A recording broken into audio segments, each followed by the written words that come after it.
what we're really wanting you to begin to feel as hands-on deliberate creators is how to ask and how far to go in the asking before you start working on the allowing, and then how far to go in the allowing before you start working on the asking. In other words, is this constant balance between getting clear about what you want and then letting it be, getting clear about what you want and then letting it be, getting clear about what you want and then letting it be.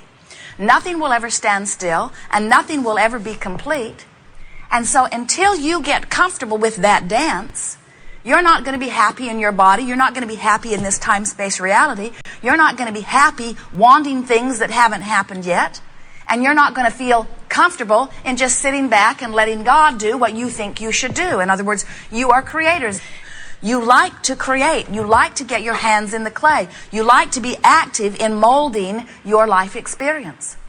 But sometimes you ask without letting it in, and then you get frustrated. You ask and you don't believe. You need and then you don't expect. And when you do that, you'll feel horrible to ask for something and summon that powerful source energy through you, and then to hold thoughts that contradict it puts you in a very uncomfortable place. And then you say, oh, it must not be appropriate for me to want. Because when I stop wanting, as if you could, when I stop fanning the flames of this desire, I feel better. And we say, yes, the reason that you feel better when you stop fanning the flames of the desire that you don't believe is that you stop the sensation of resistance. And we want so much for you to come to realize that you've set up the resistance. You're the only one who can hinder you in any way. You can blame it on somebody else. You can blame it on the economy or the government. You can blame it on anything that you want to, but you are the keeper of your vibration.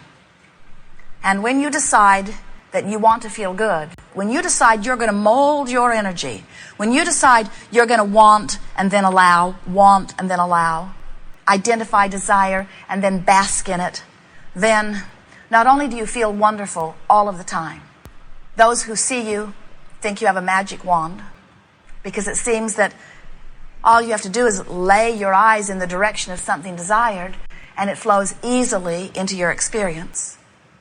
They see you passionate and loving. They see you kind and considerate. They see you appreciative and willing. They see you so secure within yourself that you never beat up on somebody else to make yourself feel better. They see you complete and whole. They see you feeling good. They see you full of you.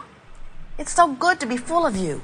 When you're full of you, you're like the children who cannot get enough of whatever they're involved in. You're like the child who seems tireless, doesn't need to sleep, wants to play one more time.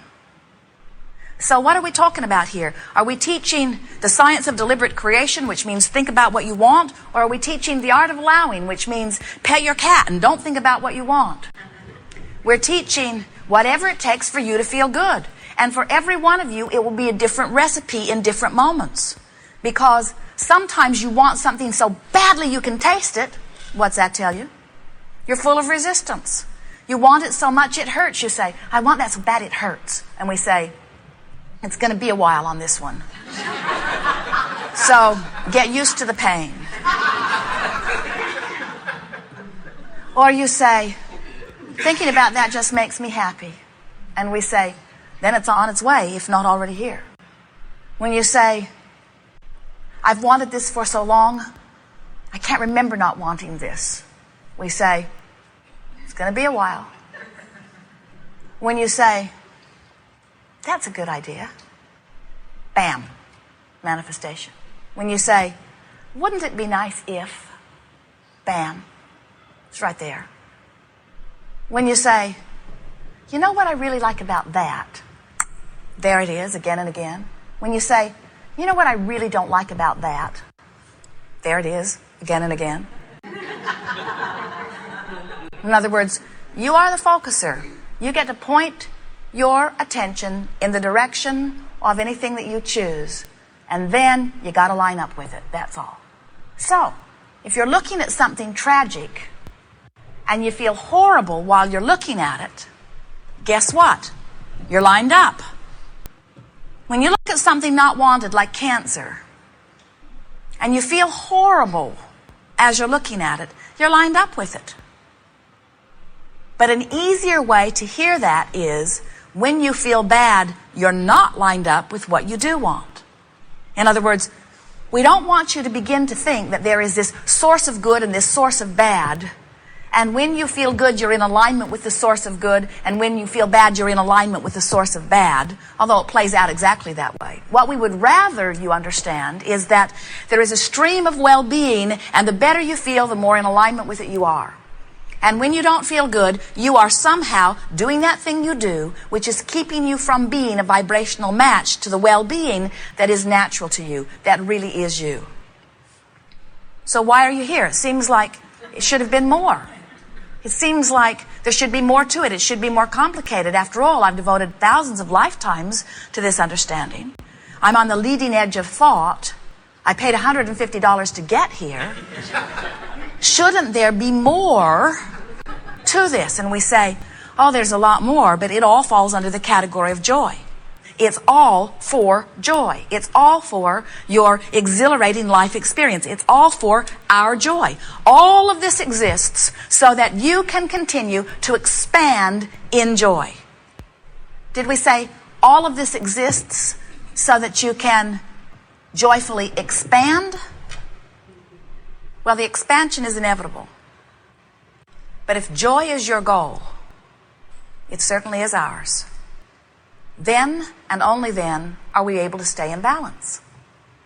If you get growth out there as your goal, then you lose your barometer. You lose your sense of where you are in your balance of desire and allowing. Joy has to be the only thing that matters to you, or you'll lose that balance. And oh, heaven help you, and Abraham too, if you ever make growth your goal. Because when growth is your goal, you work so hard, you lose your connection, and then you set up a wall of resistance, and then you ask harder and harder, you work longer and longer, you feel worse and worse, your desires stay further and further away, you walk forward and so do they, you walk forward and so do they. An elusive dream, it seems. But when you make joy your dominant quest, then you can feel, time for me to put more emphasis on the specifics of what I want. Time for me to put less emphasis on the specifics of what I want. And time for me to relax and bask in things already accomplished and things already appreciated. Oh, things are slowing down a little bit for me. Now, what do I want? Things are going way too fast for me. Now, let's see how I can bask. In other words, if you're paying attention to the way you feel, then you have this perfect awareness, and it begins to feel as natural to you as driving your car. Sometimes we see you mad at yourself because you have a desire that you cannot figure out how to get close to. You can't find the feeling place of it. And we say, this is the fun. We see you. You like challenges in your computer work. You like challenges on the football field. You like challenges in tennis. You like challenges. You put yourself in competition with all kinds of things. You love the expansion of your mind. Why not enjoy your step-by-step motion toward your own creation? Why not relax and begin enjoying the process instead of beating up on yourself because you're here and your desire is over here? Why not start enjoying the journey? We don't see any of you taking off on a vacation, knowing that eventually you'll come back home, and having all of these cities and all of these destinations in your plans, and then suddenly waking up on the morning that you're going to leave and saying, let's see, here's my itinerary. I'm going here and here and here and here and here and here and here, and 30 days later I'll be back home. Home? I'm already home. Why go?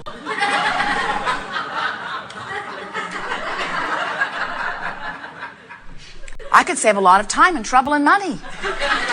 This goal is complete. Check it off my list. And you don't do that because going is so much fun. All of the stuff that comes along the way is so very much fun.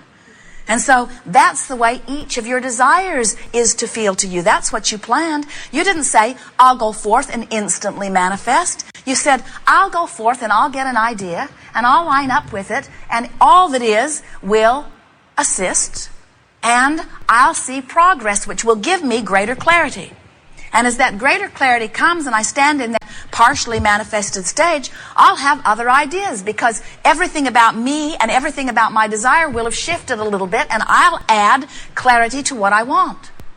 Jerry and Esther have builders that have been building with them since 1994.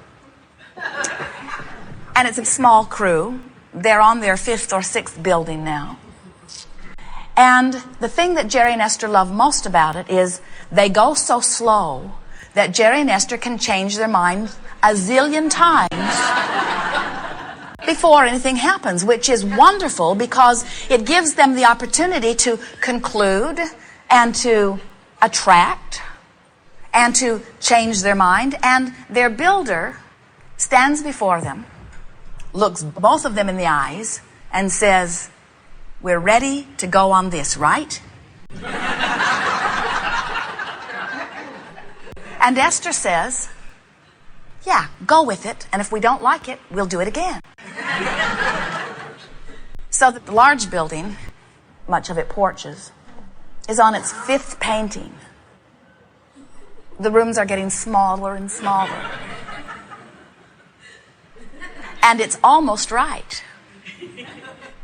But since there is no limitation, since the new idea always feels better, since it is all about joy and experience, and even these very conservative builders are beginning to enjoy the process of creation. They're beginning to relax into the awareness that this building will never be done. People say, "When are you moving in?"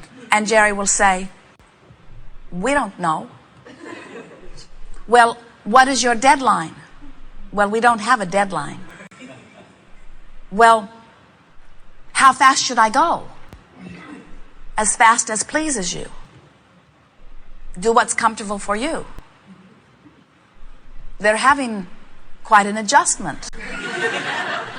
They're used to being driven by deadlines and demands. They're used to being motivated rather than inspired. But they are relaxing into the awareness of how much fun it can be to take your time and allow inspiration to lead. And that's what we wish for all of you. There is no limitation on resource. Anything that you desire flows easily to you. It is your work to identify, then relax and allow. Over and over and over and over again. You'll never stop asking. You'll never stop allowing. So, negative emotion will never be a thing of the past. Negative emotion will always be a subtle reminder of where you are in that balance. You can diminish your negative emotion from agony to awareness. You can diminish your negative emotion from depression to a nudging, an indicator. You can get so good at listening to who you are that your life will unfold so seamlessly that anyone watching you would really believe that you have an advantage that they've never seen before. When in reality, everyone is born with this advantage. You are vibrational beings, we all are. And when you are aware of your vibration, then you are in control of your experience. Every thought that has ever been thought could potentially be thought by you. You're like a receiving mechanism that when you set your tuner to the station, you're going to hear what's playing. Whatever you are focused upon is the way you set your tuner. And when you do that, and you focus there for as little as 17 seconds, you activate that vibration within you. Once you activate a vibration within you, law of attraction begins responding to that vibration. And you're off and running, whether it's something wanted or unwanted. Don't let it worry you, because you have enormous leeway in all of this. And when you begin to recognize that you can choose in every moment a thought that feels good or a thought that doesn't feel good, then you begin to recognize that you have the potential of activating something that feels good or activating something that feels bad.